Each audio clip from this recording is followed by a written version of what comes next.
हृदये वसतु रामकृष्ण नयने लसतु रामकृष्ण श्रवणे भरतु रामकृष्ण रामकृष्ण सारात् ज्ञाने विभातु माता शारदा ज्ञाने रजतु माता शारदा सहने तिष्ठतु माता शारदा जननी शारदा प्रेमा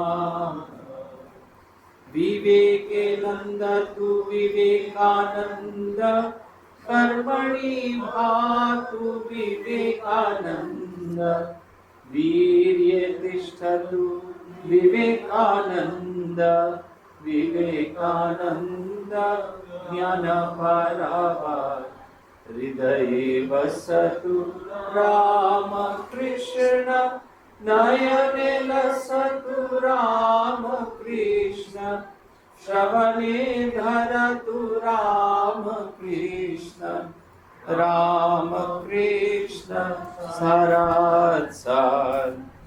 শ্রী ভগবানের অশেষ কৃপায় আজ আমরা উপস্থিত হয়েছি শ্রীমা শারদা পুঁথি থেকে পাঠ এবং আলোচনার উদ্দেশ্য নিয়ে। আজকের আকাশ খুব আমাদের জন্য খুব একদম মনোরম হয়ে আছে, যে কারণে আমাদের এখানে আজকে শ্রোতার সংখ্যা কম, কিন্তু অনলাইনে অনেকে আছেন, আমরা করছি।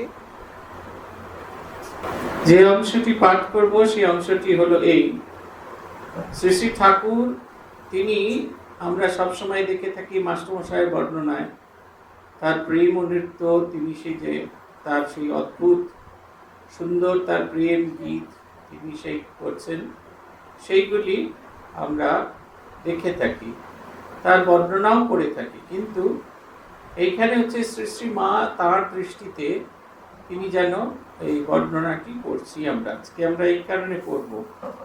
এর সুবিধা হচ্ছে এই, আমরা শ্রী শ্রী মাকে যেন সামনে থেকে দেখতে পাবো, মা যেন নগদখানা থেকে ঠাকুরকে দেখছেন, কীর্তন করতেন, গান করতেন, এইটি দেখছেন। অধ্যায় পর্ব হচ্ছে 39 এবং যেখান থেকে শুরু করব সেটি নাম শ্রী শ্রী প্রভুর কীর্তনানন্দ শ্রী শ্রী মাতা এবং লক্ষ্মী দেবী তাহা দর্শন। মায়ের দৃষ্টিভঙ্গি থেকে তার নাচ গানের কথা। শুনো এবে মহামতি কইব এখন, ফেরিলা কি রূপে মাতা প্রভুর কীর্তন। ভক্তজন শুনো আমি কহিতব তারে, কিরূপ কীর্তন হয় শ্রীপ্রভুর ঘরে। কৃষ্ণকে সরিয়া প্রভু কৃষ্ণ হয়ে যায়, কখনো বা প্রভু অঙ্গে রাধাতে মিশায়। মহাভাব কবু জ্ঞান হারায় শ্রীপ্রভু, এমন কীর্তন গান না শুনিবে কবু। ভগবানের কীর্তনের গল্প বলছেন, ঠাকুর কিরকম ভাবে কীর্তন করতেন। আমাদের সঙ্গে একটা বেসিক ফারাক আছে শ্রীরামকৃষ্ণ, আমরা যখন যে কাজটা করি সেইটা ছাড়া অন্য সব কিছুতে আমাদের মন থাকে, কিন্তু শ্রীরামকৃষ্ণ যখন যে কাজটা করছেন তাতেই তিনি ডুবে আছেন, তিনি আর অন্য কোনো রকম কিছু ভাবতে পারছেন না। এইটি আমরা সবসময় দেখতে পাই শ্রীরামকৃষ্ণের জীবনে। তিনি যখন সমাধিস্থ হচ্ছেন তখন আর তার কোনো বাহ্যিক জ্ঞান থাকছেন না, তিনি একবারে ডুবে আছেন রূপের সাগরে, ভগবানের চিন্তাতে তিনি সম্পূর্ণভাবে ডুবে গেছেন। তিনি আর নিজের আলাদা কোনো অস্তিত্ব খুঁজে পাচ্ছেন না। মূল যে সাধন ভজন, তার মূল বিষয়বস্তুই তাই, নিজেকে হারানো, অনন্ত অসীমের সামনে নিজেকে হারানো। আমরা যে যত নিজেকে হারাতে পারবো সে তত এরকম হতে পারবো। আমরা বলেছি যে শুধুমাত্র কীর্তনে এরকম নয়, প্রভুর সেবায়। আগের দিন আমরা নাগেরবাজার শ্রী শারদার সঙ্গে আলোচনা করছিলাম এই শিবজ্ঞানে জীবসেবায় এটি কত তীব্র হতে পারে, সেটির পরিচয়ে আমরা বন বাবার কথা বলছিলাম। বন বাবা সেই যবে থেকে এসেছেন তবে থেকে তিনি ড্রেসিং করেন। ড্রেসিং অনেকেই করেন, কিন্তু বন বাবা কোনো নাকে কোনো দুর্গন্ধ পেতেন না। তিনি গন্ধ শুকে, ঘায়ের গন্ধ শুকে সেই অনুযায়ী তার ট্রিটমেন্ট করতেন, তার ড্রেসিং করতেন, এই সমস্ত করতেন। বন বাবার সেই অপূর্ব জীবন আমরা শুনেছি। শেষের দিকে দীর্ঘদিন দাঁড়িয়ে থেকে থেকে ড্রেসিং করে করে আর তিনি দাঁড়াতে পারতেন, কিন্তু রোজ হুইল চেয়ারে করে বসে বসে গিয়ে যতদিন তার শরীর ছিল ততদিন তিনি সেবা করেছেন। দীপ্তানন্দজিকে আমার দেখার সৌভাগ্য হয়েছে, তাকে কাজ করা অবস্থায় দেখিনি। চোখে খুব হাই পাওয়ারের চশমা ছিল, সেই চশমা গুলঞ্চের কাছে থেকে গেছে। দীপ্তানন্দজি 5টার সময় ফুল তুলতে গেছেন, সেই সময় চশমাটা তার গাছে থেকে গেছে। নেমে এসেছেন, এসে ফুল পুষ্পপাত্র তৈরি করেছেন, ঠাকুরের জন্য নৈবেদ্য তৈরি করেছেন, তারপরে ঠাকুরের নৈবেদ্য তুলেছেন, পূজা হয়ে গেছে, নৈবেদ্য নামিয়েছেন, ভান্ডারে পাঠিয়ে দিয়েছেন। তারপরে 10টা নাগাদ ছুঁচে সুতো পরাতে যাচ্ছেন মালা গাঁথবেন বলে, কিছুতেই ছুঁচে সুতো পরাতে পারছেন না। তখন তিনি রক্ষা করলেন তার চোখে কোনো রকম চশমা নেই। এই যে আপনি বোধটা আমাদের সবসময় যে আপন বোধটা, এই যে আমি বোধ, আমার লাগছে, আমার ব্যথা হচ্ছে, আমার যন্ত্রণা হচ্ছে, এই যে নানা রকমের যে বোধ, এই বোধটা সম্পূর্ণ হারিয়ে যায় ঈশ্বরের সাধনায়। সেটির কথা বলছেন ভক্তগণ শুনো আমি কহিত অবতারে, কিরূপ কীর্তন হয় শ্রীপ্রভুর ঘরে। কৃষ্ণকে সরিয়া প্রভু কৃষ্ণ হয়ে যায়। কৃষ্ণকে স্মরণ করে কৃষ্ণ হয়ে যাচ্ছেন। তার অর্থ হচ্ছে এই, তিনি তাকে চিন্তা করতে করতে এমন হয়ে গেছেন, তার নিজের ভেতরে আলাদা কোনো ভাব নেই, তিনি নিজেকেই কৃষ্ণ বলে ভাবছেন। কখনো বা প্রভু অঙ্গ রাধাতে মিশায়, রাধা তার শরীরের সাথে মিশে যাচ্ছেন তা নয়, রাধাকে চিন্তা করতে করতে রাধা ময় হয়ে যাচ্ছেন। তিনি আর আলাদা করে কোনো সত্তাকে খুঁজে পাচ্ছেন না। তার যে ভালোবাসা ভগবানের প্রতি, তার যে ঐকান্তিকতা, সেগুলো একবারে শ্রীমতী রাধিকার মতো, একদম শ্রীমতী রাধিকার মতো হয়ে আছে। আলাদা করে নিজের যে কোনো অস্তিত্ব, সেটাকে তিনি মনে করতে পারছেন না। এটা একটা অদ্ভুত সুন্দর জিনিস। বলছেন মহাভাবে প্রভু জ্ঞান হারায় শ্রীপ্রভুর, এমন কীর্তন গান না শুনিবে কবু। তখন তার মহাভাব হচ্ছে, সেই ভাবের ভেতরে এমন ডুবে গেছেন, তার যে আত্মস্বরূপ সেটি সম্পূর্ণ বিলীন হয়ে গেছে। এই শরীর বোধটা যখনই হারিয়ে গেছেন, তিনি তো পড়ে গেছেন, তার তো আলাদা করে কোনো বোধ নেই, তিনি তো সেইটিকে করছেন। দেখবেন মাতাল পড়ে থাকে, ড্রেনের ধারে পড়ে আছে, মাতাল দেখবেন পড়ে আছেন, রাস্তার মাঝখানে পড়ে আছে, তাকে এসে গাড়ি যে চাপা দিয়ে যেতে পারে তার কোনো বোধ নেই, শরীরের বোধ তার কোনো রকম ভাবে নেই। এইটি কেন হয়? এটি হয় তার কারণ হচ্ছে সে একটা অন্য জগতে এসে চলে গেছে। ঠিক সেই রকম ঈশ্বরীয় জগৎ, স্বামী বিশুদ্ধানন্দ যে ইনটক্সিকেশনের নাম বলছেন গোলাপি নেশা। এই ইনটক্সিকেশন হলে আমাদের আর কোনো বোধ থাকে না, আমরা তখন তার মধ্যে ডুবে যাই, তখন আলাদা করে আমাদেরকে কিন্তু খুঁজে পাওয়া যায় না। তার স্বরূপ প্রাপ্ত হই এবং তার মতো আনন্দময় পুরুষ হই। আমাদের যে আমরা স্পিরিচুয়ালি অ্যাডভান্স হচ্ছি, যেমন তার অন্যতম লক্ষণ হচ্ছে আমরা অন্যের বেদনা, অন্যের দুঃখ অনুভব করতে পারছি কিনা, সেটা যেমন একটা দিক। আরেকটা দিক হচ্ছে আমার ভেতরে আনন্দময় ভাবটি আসছে কিনা, আমার যে আনন্দ স্বরূপ সেটাকে আমি অন্তরে অনুভব করতে পারছি কিনা, এটা হচ্ছে খুব ইম্পর্টেন্ট কথা। আমার ভেতরে সেই আনন্দময় স্বরূপটাকে আমি উপলব্ধি করতে পারি। যিনি ঈশ্বর দ্রষ্টা পুরুষ, তার ভেতরে আনন্দ স্বরূপটা থাকবে। যে সামান্যতম স্বাদ পেয়েছে, সেই আনন্দের স্বাদ পাবে।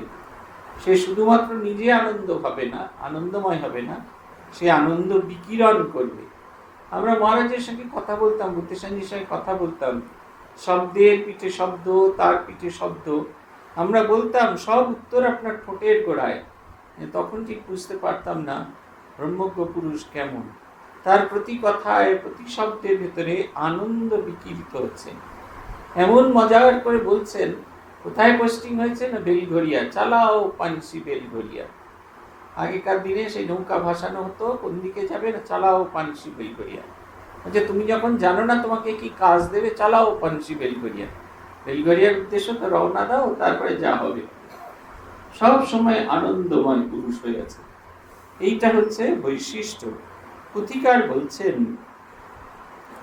উচ্চ ঈশ্বরে ডাকে কৃষ্ণে দর্শন চায়, দেখিতে না পেয়ে প্রভু মাটিতে লুটায়, বিরহেতে শ্রীরাধার যে দশা হইলা, প্রভুর শরীরে সেই দশা উপজিলা। দিব্যোন্মাদ হয়ে ইহা না আছে বিস্ময়, নৃত্য গান করে প্রভু উন্মাদের প্রায়। কখনো পাইনু বলে ছুটে ধেয়ে গেল, কখনো হারানু বলে ভূমিতে লুটালো। ভাবাবেশে কবু কবু প্রফুল্লিত হয়, কৃষ্ণ ছাড়া কথা নই প্রভু রসনায়। যে সময়ে প্রভু মোর কীর্তনেতে মাতে, ঊনবিংশ মহাভাব স্ফুরে একই সাথে। পুথিকার বলছেন,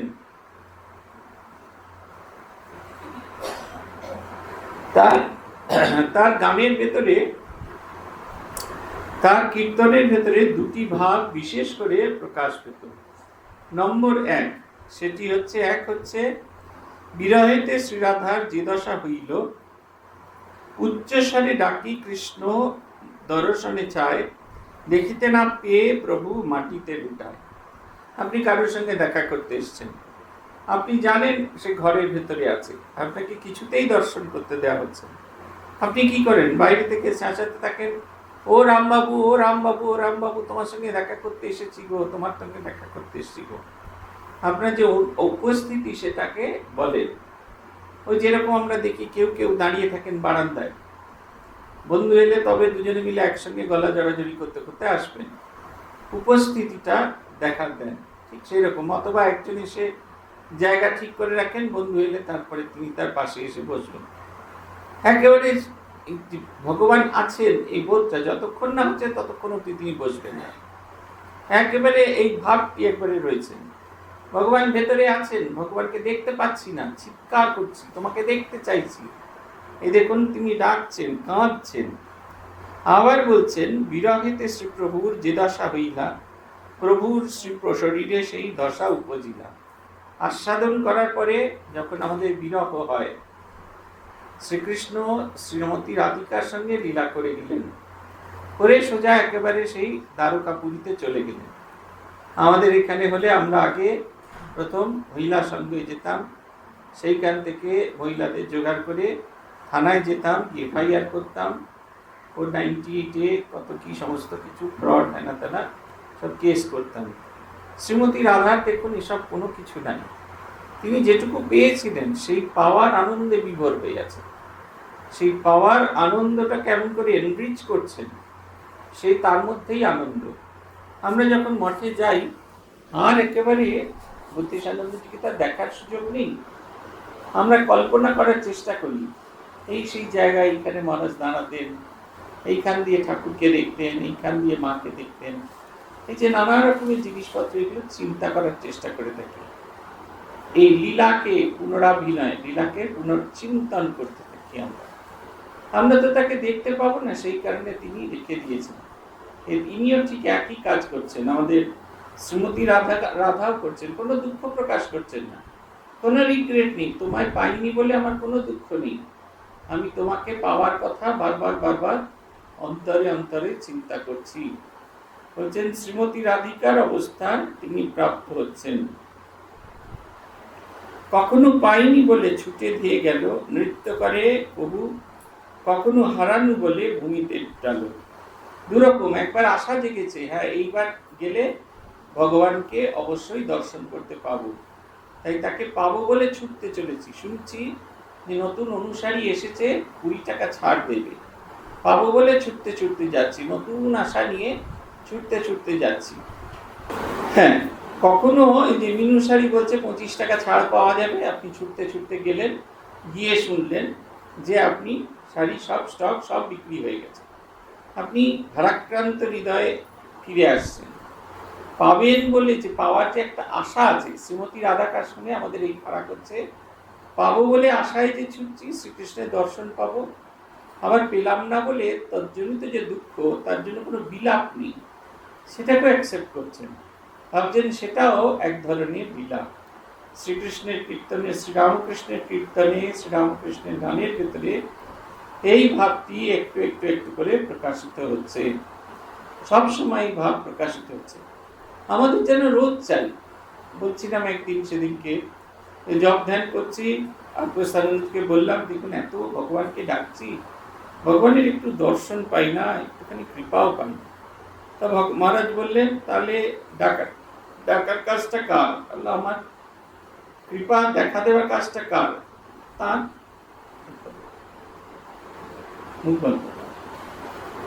তাহলে তাকে পাওয়ার হচ্ছে তার দায়িত্ব। এখন আমি যদি ডাকবো আবার ভগবানের কাজটা করবো, তাহলে তো আমার কোনো কাজটাই করা হলো না। মহারাজ বলতেন ঐকান্তিক ভাবে তাকে ডাকাটা আমাদের কাজ, তিনি দেখা দেবেন কি দেখা দেবেন না সেটা তাঁর সম্পূর্ণ ব্যাপার। আমার কাজটা আমি নিরন্তর করে যাব। শ্রীরামকৃষ্ণের লীলার ভেতরে এই শ্রীমতী রাধিকার এই ভাবটা রয়েছে, আমি পাবো বলে উৎসুক হয়ে আছি, আবার পেলাম না বলে দুঃখে ভেঙে পড়িনি। তাঁর লীলা চিন্তা করছি, তাকে ভাবছি, পেলে হয়তো বেশি একটু রিলিজ করতে পারতাম, তাকে নিয়ে আরো আনন্দ করতে পারতাম, পাইনি, ঠিক আছে, যেটুকু যে পাওয়ার যে আনন্দ হয়েছিল সেই আনন্দটাকে নিয়ে মত্ত হয়ে আছি। অধিকার বলছেন একমাত্র প্রভু ইহা সহিবারে পারে, আর নাহি কেহ পারে কেহ ভুবন মাঝারে। অন্তহীন গুণাধার প্রভু গদাধর, ভাবগ্রাহী রামকৃষ্ণ ভাবের সাগর। কি মধুর সংকীর্তন করিলা সুমতি, অনন্ত গুণ গায়ে যেন প্রজাপতি। নাই বা শুনিতে পেনু প্রভুর কীর্তন, নাই বা পেলাম আমি প্রভু দর্শন। টিকার বলছেন যে অদ্ভুত ব্যাপার,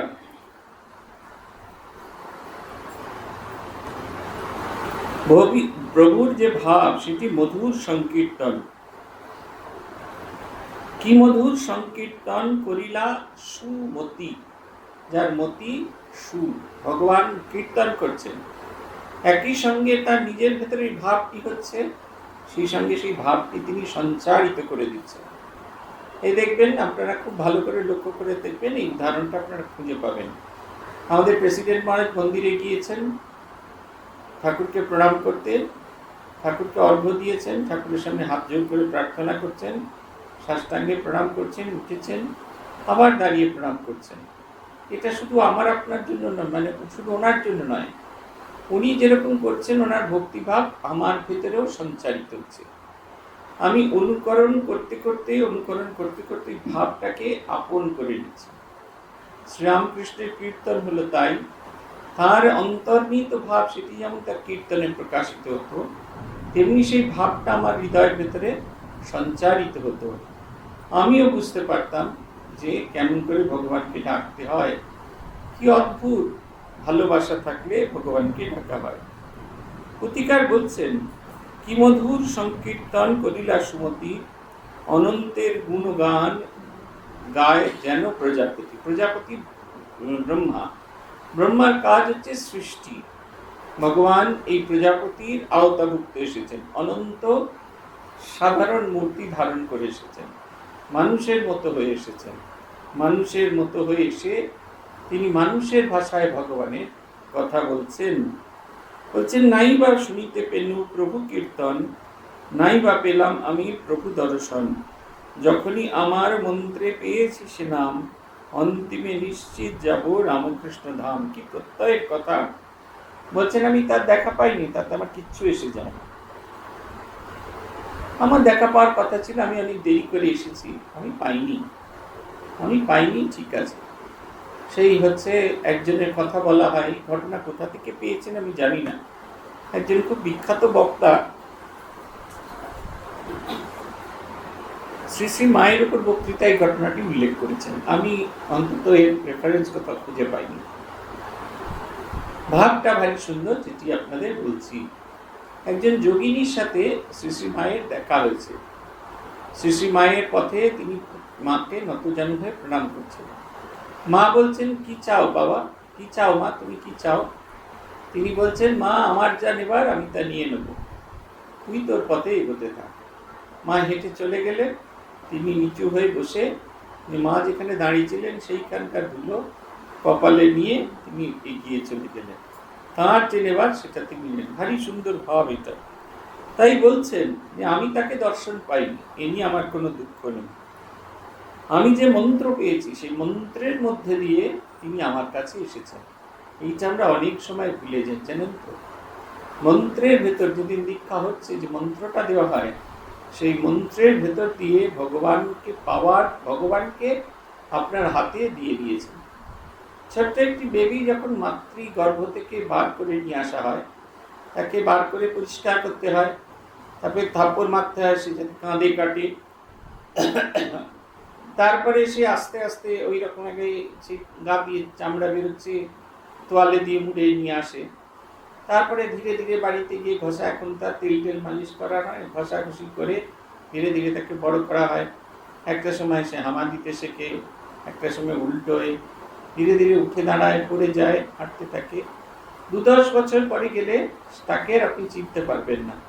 এই যে ফরমেশনটা, এই দেখুন, ওই যে ছোট্ট একটা বীজ যেটা মাতৃগর্ভের ভেতরে ছিল, সেটি ধীরে ধীরে একটা বিরাট মানুষে রূপান্তরিত হচ্ছে।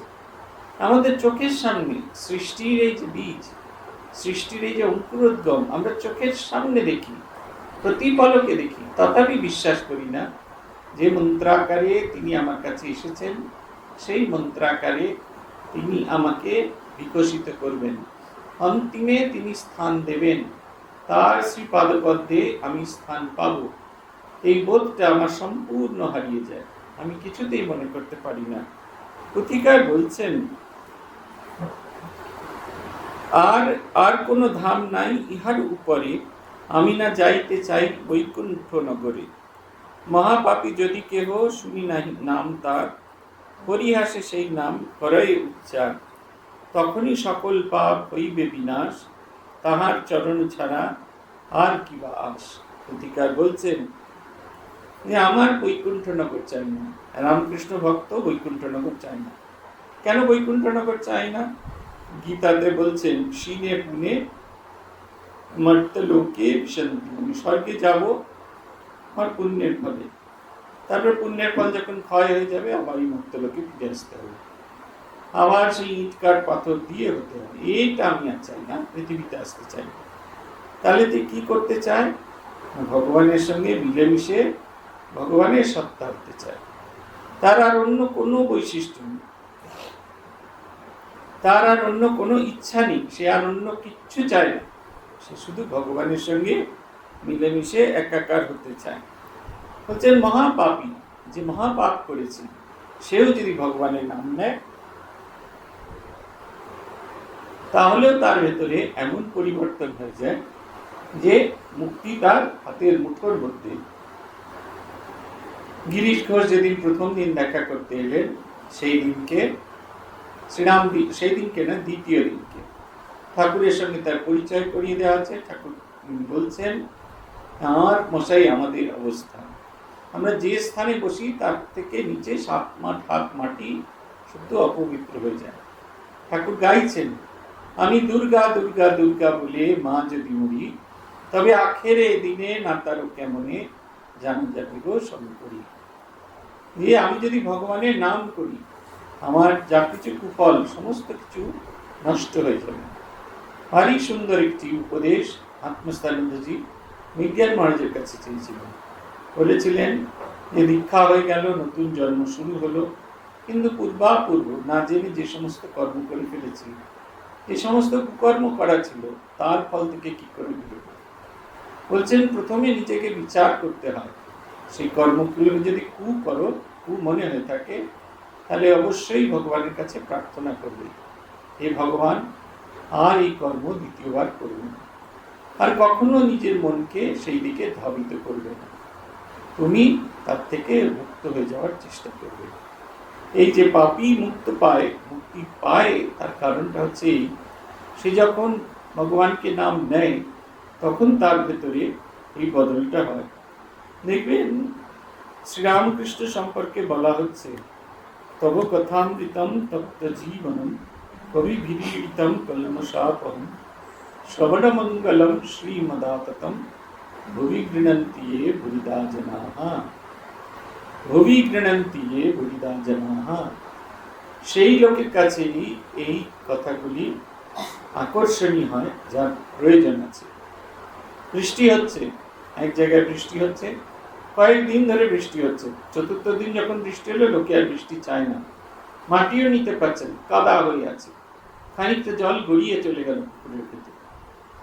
আবার কোথাও দ্বিতীয় কি তৃতীয় দিন বৃষ্টি হচ্ছে, তুষার মাটি সেটাকে টেনে নিচ্ছে। কিন্তু যেখানে একদিনও বৃষ্টি হয়নি, সেইখানে যখন বৃষ্টি হচ্ছে, যতটা জল পড়ছে মাটি সবটাকে আকর্ষণ করছেন। বলছেন তুমি তাদের জন্য, তোমার বাণী তাদের জন্য, ভুবি গৃণন্তি বুদ্ধিদাজনা, তাদের জন্য তোমার কথা খুব উপকারী, যারা হৃদয় একবারে শুষ্ক করে রেখেছে, যাদের জীবনে বেঁচে থাকার আর কোন রকম স্বপ্ন দেখতে পাচ্ছে না, তারা যখন ভগবানকে ডাকে, এরকম অন্তর, এরকম ডাক তারা ডাকতে পারে, হৃদয় দিয়ে তারা ডাকে, এবং তারা এমন ভাবে ডাকে, তোমার শব্দকে এমন ভাবে গ্রহণ করে যেন জীবনের ভেতরে পরিবর্তন এসেছে। পুথিকার বলছেন, সহস্র রসনা যদি কোনো নর পায়, তথাপি প্রভুর গুণ বর্ণনা না যায়। রামকৃষ্ণ শারদার লীলা করসার, ভজন পূজন সহ সেই নাম আর, শ্রদ্ধা সহ এই লীলা করিলে শ্রবণ, অনুরাগে পূর্ণ হবে নরনারী মন। কাম ক্রোধ লোভ আদি সব হবে জয়, সত্যগুণে ভক্ত মন অলঙ্কৃত রয়। যখনই কীর্তন হয় প্রভুর কুটিরে, উত্তরের দরজাটি খোলা হয় ঘরে। প্রভুর আদেশে খোলা হয় এই দ্বার, মাতারে দেখিতে বাধা নাই থাকে আর।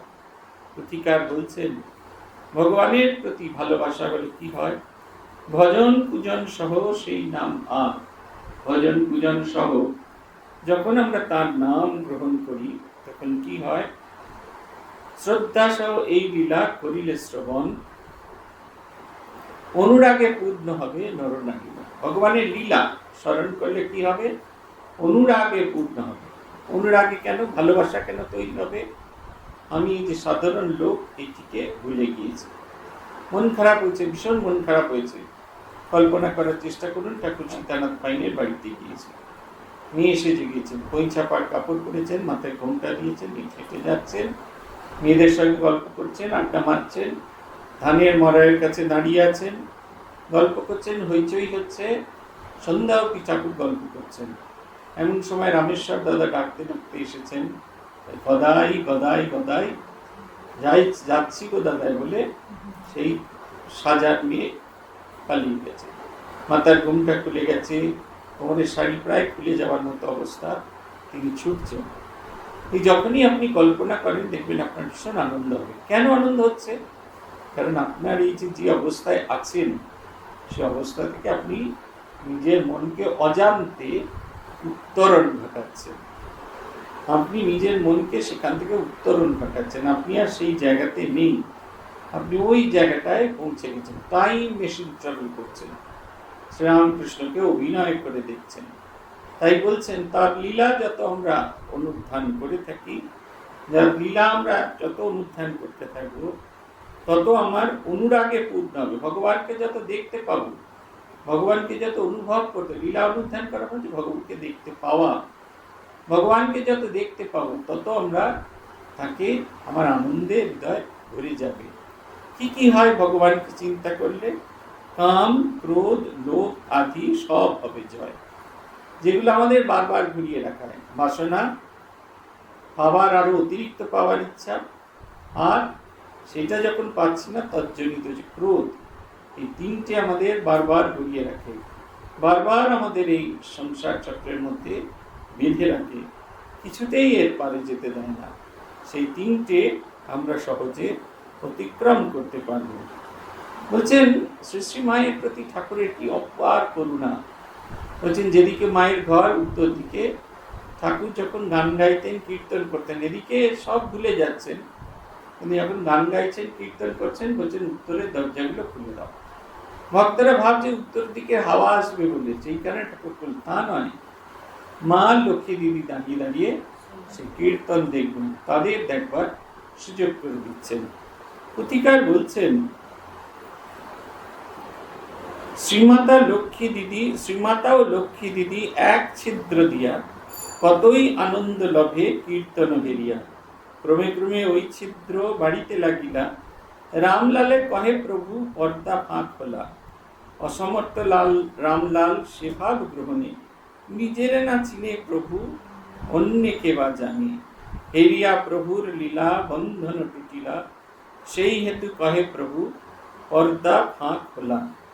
অবিলম্ব যে জন প্রভুর নাম শুনে অবিরল, অবিলম্বে ক্ষয় পায় তার কর্মফল। মা এবং লক্ষ্মী দিদি ছোট্ট ছেঁদা দুই দেখতে, এত ঘন দরমার বেড়া ছিল, আলো পৌঁছত না। সেই সরু সরু ফুটো দিয়ে সূর্যের আলো একটু পৌঁছত মায়ের বারান্দায়। এত অল্প আলো যে মাকে সারাদিন কুপি জেলে ঘুরে বেড়াতে হতো। ওই ছোট ছেঁদা দিয়ে একটাই চোখ দিয়ে লক্ষ্মী দিদি দেখতেন, একটা চোখ দিয়ে আমাদের শ্রীমা শারদা দেবী দেখতেন। আমি দেখতাম যে জীবন দেখুন আমাদের আজকাল দেখি তো জীবনে কত কিছু পরিবর্তন দেখলাম, চোখের সামনে দেখলাম। 1976 সালে 75-এ দূরদর্শন এসেছে কলকাতায় মোটামুটি ভাবে বিভিন্ন বাড়িতে ধীরে ধীরে ধীরে ধীরে 76-এর অগস্ট অনওয়ার্ডস দূরদর্শনে টিভি সেট আসা শুরু হয়েছে। তখন দরজাওয়ালা টেলিভিশনটা অনিডার টিভি সেট ছিল, তাতে আবার আপনারা বাইরে গিয়ে ভালো করে সেই পর্দা, আবার কেউ কেউ সুতোর কাজ করে সেইটাকে ঢাকা দেওয়ার কত রকমের ব্যবস্থা ছিল। তখন ওই আমার এখনো মনে আছে পেলে খেলতে এসেছিলেন কলকাতায়। আমরা যারা বাড়ির মালিক, যারা বাড়ির ওনার, আমরা সবাই সিঁড়িতে বসে সেই খেলাটা দেখলাম। আর যারা পাড়ার লোক তারা পুরো ঘর জুড়ে বসে দেখছেন। সবাই চলে যাওয়ার পর সেই ঘর ঝাঁট দিতে আর বারান্দা ঝাঁট দিতে দম বেরিয়ে গেছিল, কিন্তু কখনো দুঃখ হতো না। শনি রবি হলে শনিবার দিন বাংলা সিনেমা, রবিবার দিন হিন্দি সিনেমা, আর পঞ্চম রবিবার হলে তবে সেই দিনকে অন্য ভাষার ছবি হতো। পাড়ার লোক একবারে ভিড় করে অমিতাভ বচ্চনের ঢিসুম ঢাসুম দেখতে চলে আসতো। কখনো মনে হতো না এরা বড় অতিরিক্ত, এদেরকে অপ্রয়োজনীয় মনে হচ্ছে। রঙিন ছবি এলো, তারপরে এলো দূরদর্শনের সম্প্রচার সময় বাড়লো, তারপরে আস্তে আস্তে সকালের সম্প্রচার হলো। রামায়ণ সারা কলকাতা ফাঁকা হয়ে গেছে, সবাই গিয়ে পৌঁছেছে। এর বাড়ি তার বাড়ি দেখছেন, ধীরে ধীরে ধীরে ধীরে টিভি সেটের সংখ্যা বাড়ছে। সেই বড় টিভি আস্তে আস্তে ছোট হতে আরম্ভ করেছে। রঙিন টিভি এলো, চওড়া টিভি এলো। সেদিনকে গেছিলাম এক জায়গায়, সেখানে সে বিরাট বড় দেওয়াল জুড়ে টিভি। সে একবারে মনে হচ্ছে যেন এক্ষুনি টিভি থেকে বেরিয়ে এসে আমার হাত ধরে হ্যালো বলে একজন। কিন্তু দেখুন আমাদের জীবনযাত্রাটা কত বদলে গেছে। তখনকার যে আনন্দ আর আজকে যে আনন্দটা, এটা আর নেই। এখন আর কারোর বাড়িতে যেতে হয় না, প্রত্যেকের ঘরে ঘরে টিভি আছে। ঘরে যদি না থাকে মোবাইলে টিভি দেখছেন। এই যে নিউজ হচ্ছে দেখছিলাম, এক জায়গা দিয়ে যাচ্ছিলাম, এই আমাদের দুর্গাপুর থেকে, আমাদের আশ্রম থেকে দুর্গাপুর আসছিলাম, বড়জোড়াতে দাঁড়িয়ে আছি, দেখছি কারুর ঘর আর উঁচু নয়, সবাই এমনি করে দেখছে, সবাই নিউজ দেখছে, কি হলো কি হলো না হলো। এই দেখুন, যেটা একটা সময় দূরতিক্রম ছিল আমাদের কাছে এসে গেছে। জীবন জটিল থেকে জটিলতর হয়ে গেছে। মা ঠাকুরের ওই ছোট্ট ফুটো দিয়ে শ্রীরামকৃষ্ণের লীলা দেখছেন, যার নাচ, যার গান শোনার জন্য সারা পৃথিবীর মানুষ একত্রিত হতো, তাকে এরা উপভোগ করছেন একটা ছোট্ট ছেঁদা দিয়ে, এমনি করে কার। তখনকার মতো এই দেখুন এইটুকু ঘরে মাইক্রোফোন ছাড়া কথা বলা যাচ্ছে না। তখনকার দিনে কোথায় ঠাকুরের ঘর আর কোথায় মা থাকতেন, কিন্তু তারা সব শুনতে পেতেন। আসলে শোনার ইচ্ছাটা তখন এত তীব্র ছিল। স্বামীজি যখন বক্তৃতা করেছেন, স্বামীজির যে বিখ্যাত বক্তৃতা, কোনোটাতে মাইক্রোফোন ছিল না। স্বামীজি স্টেজের এক প্রান্ত থেকে আরেক প্রান্তে হেঁটে হেঁটে বক্তৃতা করতেন। কেউ কেউ সেটা নকল করে নির্বাচনী প্রচার করতেন অবশ্য, কিন্তু সবাই তো আর স্বামী বিবেকানন্দ হতে পারেন না। স্বামীজি এরকম হেঁটে হেঁটে হেঁটে হেঁটে বক্তৃতা করতেন, চিৎকার করে বলতে হতো যাতে সভায় যত লোক আছে সবাই শুনতে পায়, কিন্তু দুঃখের সামান্যতম কিছু ছিল না। পুথিকার বলছেন, যে জন প্রভুর নাম শুনে অবিরল, অবিলম্বে ক্ষয় পায় তার কর্মফল। কর্মক্ষয় মুক্তি লাভ পায় জীবগণ, আজি হতে তার নাম লহ অনুক্ষণ। একমাত্র রামকৃষ্ণ সবারও চরণ, সেই নাম নিয়ে করো ধর্মকরণ। রামকৃষ্ণ ছাড়া ভাবে নাহি আর গতি, বুঝিয়া যতে কার্য করহ সুমতি।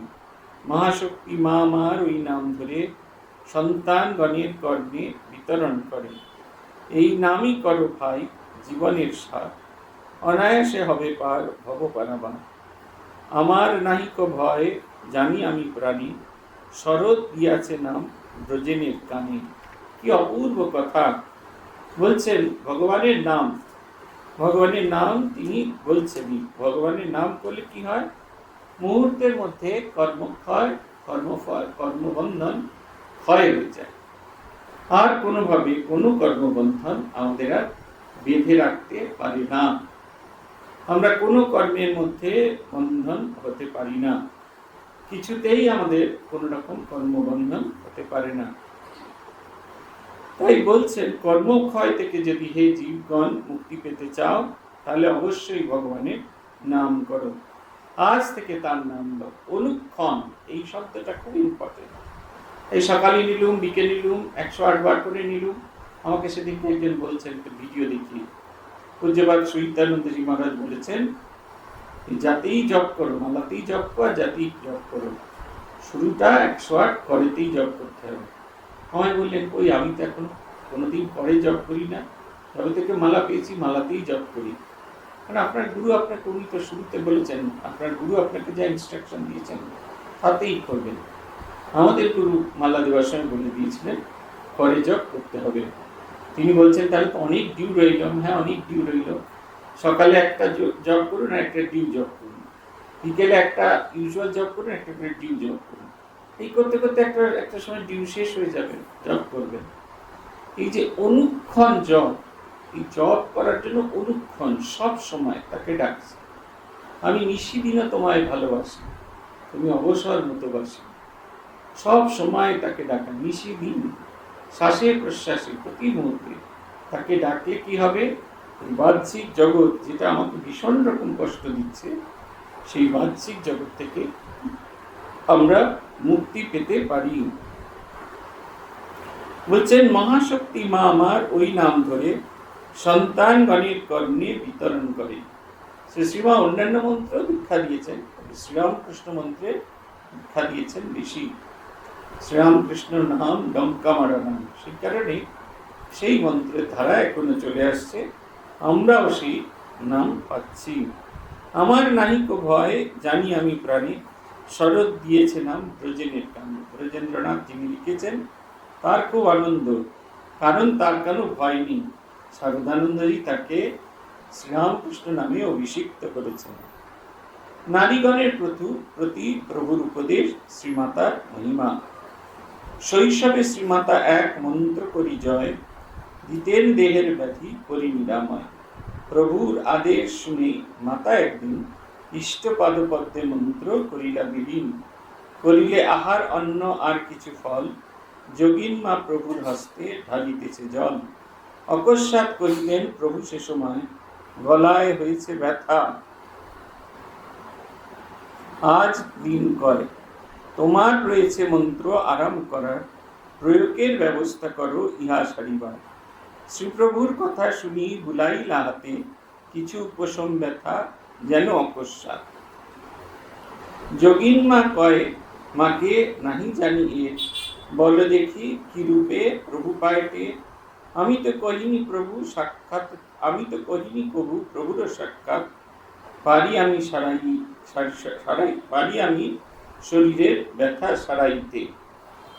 যোগিন মায়ের এইরকম ছিল, শৈশবে শ্রীমাতা এক মন্ত্র করি জয়, দিতেন দেহের ব্যাধি করি নিরাময়। ঠাকুর এই যোগিন মা কয় মাকে নাহি জানি এ, বলো দেখি কি রূপে প্রভু পাইতে। আমি তো কহিনি কবু প্রভুর সাক্ষাতে, পারি আমি শরীরের ব্যাধি সারাইতে। কহিলেন মাতা তারে সুমিষ্ট বচনে, প্রভুর অজানা নাই কিছু কোনোখানি। যোগিন মার সিদ্ধাই ছিল, খুব জপ ধ্যান করতেন, তো তার একটা সিদ্ধাই ছিল, বিশেষ মন্ত্র তিনি পেয়েছিলেন। সেই মন্ত্র আওড়ে যদি কারুর গায়ে হাত বুলিয়ে দিতেন, তার কষ্ট ব্যাধি দূরীভূত হতো। আগেকার দিনে মানুষের এই সিদ্ধাইগুলো ছিল। আমরা ছেলেবেলায় দেখেছি মসজিদে পীর সাহেবের দরগায় গিয়ে দেখেছি এক বাটি ছোট জল নিয়ে গেছেন, সেই জলটা পুড়ে গেছে একটি ছেলে, এই জল নিয়ে যাওয়া হয়েছে, পীর সাহেব সেই অনেকক্ষণ ধরে প্রার্থনা করছেন, ফু ফু দিচ্ছেন জলেতে, সেই জল নিয়ে আসা হলো। আমরা অনেকটা অবিশ্বাসের ভাবে সেই জলে যে পুড়েছে হাত, তার হাতগুলো ডুবিয়ে দেওয়া হলো, কিন্তু তার ব্যথা আস্তে আস্তে ধীরে ধীরে ধীরে ধীরে সম্পূর্ণভাবে চলে গেল। জলের ভেতরে হাত রাখলে, ঠান্ডা রাখলে, হাতে জল রাখলে ধীরে ধীরে সেন্সেশন চলে যায়, এটা আমরা অনেকেই জানি, কিন্তু মুহূর্তের মধ্যে সঙ্গে সঙ্গে চলে গেল। এবং এর জন্য উনি কোনো পয়সা নিতেন না, কোনো জিনিসপত্র পীর সাহেবকে দেওয়া যেত না। তেল পোড়া দিতেন, সাধারণত পোড়ার ভেতরে তেল দেওয়া যায় না, কিন্তু উনি তেল পোড়া দিতেন, সেই তেলে বলে মন্ত্র বলে সেই দিতেন, সেই তেল লাগিয়ে দিলে সমস্ত পরিষ্কার হয়ে যাবে, আর কোনো কিছু হয় না। পুরাতন দিনে এরকম ছিল। যোগিন মায়ের এই শক্তি ছিল। যোগিন মাকে একদিন তিনি বলেছিলেন এই সমস্ত কিছু ইষ্ট পাদপদ্মে উৎসর্গ করে দিতে। কেন উৎসর্গ করে দিতে? কারণ সিদ্ধাই আমরা পেয়েছি সাধনা করে। এখন যদি সিদ্ধাইতেই আমার মন থাকে, তাহলে আমরা কিন্তু আর অন্য কিছুতে এগোতে পারবো না। আপনি খুব ভালো ছানার ডালনা করতে পারেন, পাড়ার সবাই এসে বলছে ও বৌদির মতো ছানার ডালনা কেউ পারে না। আপনি ছানার ডালনা থেকে এক পা এগোতে পারবেন না। যখনই রান্না করতে ইচ্ছা করবে ছানার ডালনাটাই রান্না করবে। ওইটা যদি না করে আপনি টিভি চ্যানেল খুলে অতনু রান্নাঘর খুলে দেখেন, মা মাসি কিচেন দেখেন, নিশামধুলিকা.com দেখেন, তাহলে দেখবেন ওই ছানার ডালনার চেয়ে অনেক ভালো ভালো জিনিস আমরা পেলাম। শ্রীরামকৃষ্ণ এই কারণে প্রত্যেকে সিদ্ধাই হরণ করতে, যাতে সে তার যে সাধক সত্তা জানবার যে ইচ্ছাটা, সেটা যেন ধীরে ধীরে ছড়িয়ে পড়ে। আর এক কথা নারী করো অবধান, মাতারে কহিলা প্রভু কত সাবধান। রামলাল শ্রীপ্রভুর ভাইপো আপন, সচ্চরিত্র শান্ত শিষ্ট আদরের ধন। তারেও নিষেধ আছে নহবতে যেতে, কোনো অজুহাতে তথা কাল কাটাইতে। সকাল 9টা বাজে লইয়া প্রসাদ, নহবতে যায় ঋদু ফল মিষ্ট স্বাদ। শ্রীমার হস্তেতে দিয়া গল্প হাস্য করি, কাটাইয়া কিছুকাল ঋদু এলা ফিরি। এর লাগি প্রভু তারে করিলা ভৎসনা, কহিলা কখনো সেটা দেরি করিও না। কত গুড়ো অর্থ এর দেখিও ভাবিয়া, পালন করিলে যাবে বিপদ নিশ্চিয়া। মাতার সকাশ এর প্রয়োজন নাই, নারী শিক্ষা লাগি প্রভু অচিরে অচিরে আচরে সদাই। এইটা হচ্ছে কথা। মা ঠাকুর হচ্ছে শ্রীরামকৃষ্ণের ইচ্ছা মূর্তি। এই মূর্তি যখন তৈরি হয়, যখন দেবী দুর্গার প্রতিমা নির্মাণ করা হয়, দেখবেন খুব হার্শলি নির্মাণ করেন, আমাদের তখন খুব কষ্ট হয়। যখন সেই খড় দিয়ে বাঁধতে থাকে, এমন জোরে বাঁধে মনে হয় মায়ের জানি কত না লাগছে। কারণ এই কাঠামোটাকে তো আমরা জীবন্ত জাগ্রত প্রতিমা বলে ভাবি, কিন্তু যে কুঁয়োর সে কিন্তু এতটুকু করে না, সে এরকম চেপে চুপে বাঁধতে থাকে, টেনে হিচড়ে সর্বশক্তি দিয়ে সে বাঁধতে থাকে। বেঁধেও হয় না, পেরেক দিয়ে ঠুকে ঠুকে ঠুকে ঠুকে এন্ডগুলোকে লাগিয়ে দেয়, যাতে কোনোভাবেই কোনো অবস্থাতেই সেটা খুলে না যায়। এটা হচ্ছে কথা। তাই ঠাকুর তৈরি করছেন মায়ের মূর্তি, তাই সেটা যেন বিশুদ্ধ হয়। আগামী দিনের মানুষ যেন শ্রী শ্রী মায়ের দিকে আঙুল তুলে প্রশ্ন না করে। এই তো উনি ভাইপোর সাথে, তারপরে ভাগনার সাথে গল্প করতেন, ওই তাঁর যদি কিছু না হয় আমার কি করে হবে? তিনি হলেন শুদ্ধ স্বরূপা। আমাকেই একজন বলছিলেন সেদিনকে,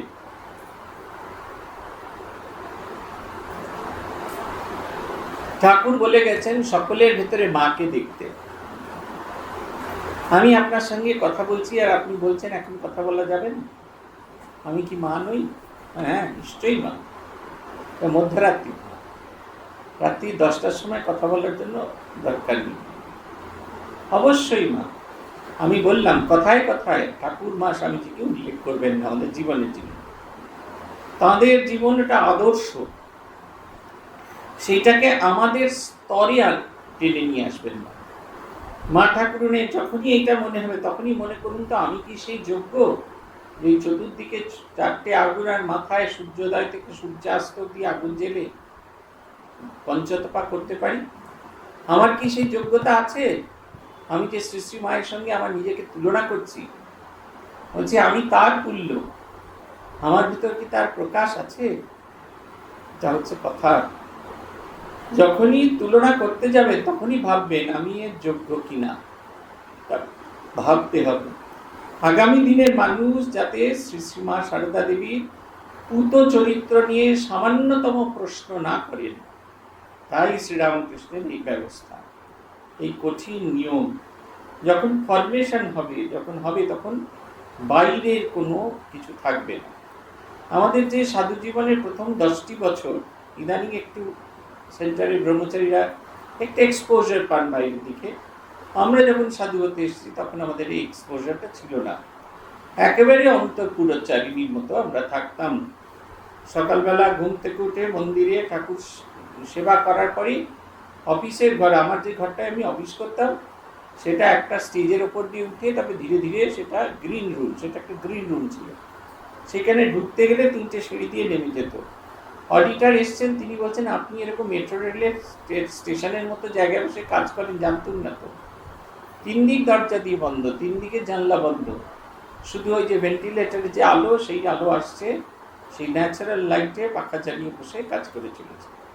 একদিন দুদিন নয়, দিনের পর দিন সারা দিন কাজ করে চলেছি, কারোর মুখ দেখতে পেতাম না, কিন্তু কাজ করে চলেছি। এই ট্রেনিং এর সময় এটি প্রয়োজন আছে। এই অনেকে বলে নরেন্দ্রপুরের ছেলেরা ভীষণ ভালো রেজাল্ট করে, তার কারণ হচ্ছে প্রথম 3টে বছর 5, 6, 7 জুনিয়র সেকশন, সেটা যেখানে নরেন্দ্রপুরের যে অংশে, সেটা রাস্তা থেকে অন্তত 1.5 কিলোমিটার ভেতরে, বাইরের পৃথিবীর কোনো ছাপ পড়ে না, সব কিছু আছে সেখানে। স্কুল আছে, হস্টেল আছে, ডাইনিং হল আছে, স্টাডি হল আছে, খেলার মাঠ আছে, বড় স্কুলে যেরকম ঠিক সেরকম গার্জেন মিটিং করার জন্য একটা জায়গা আছে। ফলে 3 বছর বাইরের পৃথিবী থেকে ডিট্যাচ থাকার ফলে তাদের যখন ক্লাস 8-এ সিনিয়র সেকশনে নিয়ে যাওয়া হয়, বাইরের পৃথিবী আর তাদের আকর্ষণ করে না। যে এত ভালো রেজাল্ট, সবাই বলছেন মোবাইল না থাকলেই কি শুধু এরকম ভালো রেজাল্ট হয়, তা নয়। এইটাও একটা প্রয়োজন আছে। সাধনের সময় একান্তে থাকতে হবে। একজনকে দেখেছিলাম, তিনি দই বসাচ্ছেন, এটা আমার নিজের ব্যক্তিগত জীবনের ঘটনা। তিনি দই বসাবেন, আমরা শুনছি দই বসবে, দই বসবে, দই বসবে, সারা পাড়ার সবাই শুনেছে দই বসবে। তারপরে দেখি পরের দিন দই হলো মানে জল আর তাতে যে দইটা দিয়েছিল সেটা ভেসে ভেসে ভেসে ভেসে বেড়াচ্ছে। জিজ্ঞেস করা হলো দই কিরকম ভাবে বসেছিলাম, কি করব, আমি প্রতি 15 মিনিট অন্তর একবার করে ফ্রিজ থেকে বার করেছি আর দেখেছি যখনই দই বসেনি তখনই একটু করে দই দিয়ে দিয়েছি, আর যে এইভাবে বসবে। ফলে দই আর বসেনি, যেরকম ছিল ঠিক সেরকম ভেসে ভেসে ভেসে ভেসে বেড়াচ্ছে। ট্রেনিংটা জানাটা খুব জরুরি। আমার নিজের মনে আছে, আটা মাখতে গেছি, আমার একার জন্য আটা মাখছি, আর দেখেছি বাড়িতে দেখেছি 1 ঘটি জল দেওয়া হয়, আমি নিয়েছি আমার মতো আটা আর 1 ঘটি জল ঢেলে দিয়েছি, সে পুকুরের মতো হয়ে আছে। তারপরে তার সঙ্গে আটা যুক্ত হয়ে এত আটা হলো 3-4 দিন রুটি করে খাওয়ার মতো আটা তৈরি হয়ে গেল। ট্রেনিংটার প্রয়োজন আছে। মা ঠাকুরকে ট্রেনিং দিচ্ছেন ঠাকুর, সমস্ত কিছু বাইরের সব দিক থেকে মুক্ত করে অন্তর্মুখী জীবন। ধর্মজীবন হচ্ছে অন্তরের দিকে তাকানো, নিজের দিকে ফিরে যাওয়া, নিজের দিকে নিজের সঙ্গে কথা বলার গল্প। তাই তার জন্য এই ভাবটির প্রয়োজন আছে। তাই হৃদয়রাম তার নিজের আত্মীয়, তথাপি আকারটা তো পুরুষের। আগামী দিনের মানুষ যেন কোনো রকম সমালোচনা না করে, এই কারণেই ঠাকুরের বিয়ে করা, যাতে আগামী দিনের মানুষ না বলে তিনি তো সন্ন্যাসী হয়ে গিয়েছিলেন, আমরা ঘর করে কিরকম কষ্ট হচ্ছে, ঘরে থেকে কি ভগবান লাভ করা যায়, তাই জন্যই গারস্থ ধর্ম পালন করি। আমাদের কাছে একটা আদর্শ জীবন গঠন করে দিল, এটি হচ্ছে কথা। শ্রী ভগবানের কাছে প্রার্থনা যেন আমরা এই দিব্য জীবনগুলো দেখতে দেখতে সেই দিব্য জীবনের আলোতে নিজেদের আলোকিত করতে করতে একটা নতুন ভাবে নিজেদের ভাবিত করতে পারি। আজ এই পর্যন্ত। শ্রী ভগবানের কৃপা হলে আগামী মাসের ঠিক 7ই জুলাই আপনাদের সঙ্গে দেখা হবে। ওম প্রণতানাম প্রসীদত্বম দেবী বিশ্বাতিহারিণী त्रैलोक्यवासिनामिड्डे लोकानां वरदार्थम। ओम शांति, ओम शांति, ओम शांति। हरि ओम तत्सत्। श्री रामकृष्णार्पणमस्तु।